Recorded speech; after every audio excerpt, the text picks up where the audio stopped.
بسم اللہ الرحمن الرحیم۔ ابو ہریرہ رضی اللہ عنہ نے بیان کیا کہ ہم رسول اللہ صلی اللہ علیہ وآلہ وسلم کے ساتھ ایک غزوے میں موجود تھے۔ آپ صلی اللہ علیہ وآلہ وسلم نے ایک شخص کے متعلق جو اپنے کو مسلمان کہتا تھا فرمایا کہ یہ شخص دوزخ والوں میں سے ہے۔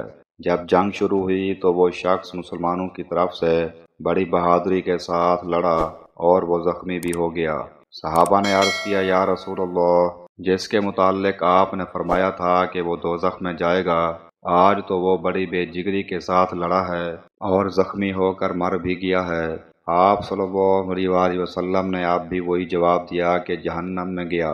حضرت ابو ہریرہ رضی اللہ عنہ نے بیان کیا کہ ممکن تھا کہ بعض لوگوں کے دل میں کچھ شبہ پیدا ہو جاتا، لیکن ابھی لوگ اسی غور و فکر میں تھے کہ کسی نے بتایا کہ ابھی وہ مرا نہیں ہے، البتہ زخم کاری ہے۔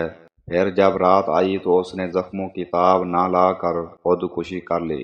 جب ان حضرت صلی اللہ علیہ وآلہ وسلم کو اس کی خبر دی گئی تو آپ نے فرمایا، اللہ اکبر، میں گواہی دیتا ہوں کہ میں اللہ کا بندہ اور اس کا رسول ہوں۔ پھر آپ نے بلال رضی اللہ عنہ کو حکم دیا اور انہوں نے لوگوں میں یہ اعلان کر دیا کہ مسلمان کے سوا جنت میں کوئی اور داخل نہیں ہوگا، اور اللہ تعالیٰ کبھی اپنے دین کی امداد کسی فاجر شخص سے بھی کرا لیتا ہے۔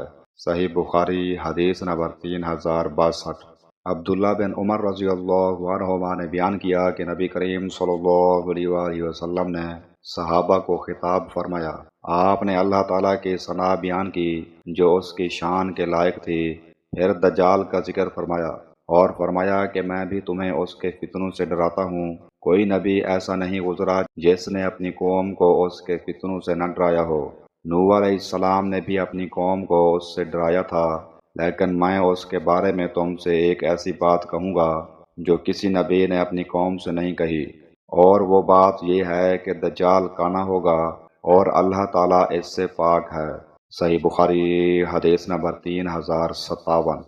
عبداللہ رضی اللہ عنہ نے بیان کیا کہ نبی کریم صلی اللہ علیہ وآلہ وسلم نے خطبہ دیتے ہوئے عائشہ رضی اللہ عنہا کے حجرے کی طرف اشارہ کیا اور فرمایا کہ اسی طرف سے یعنی مشرق کی طرف سے فتنے برپا ہوں گے۔ 3 مرتبہ آپ صلی اللہ علیہ وآلہ وسلم نے اسی طرح فرمایا کہ یہیں سے شیطان کا سر نمودار ہوگا۔ صحیح بخاری حدیث نمبر 3104۔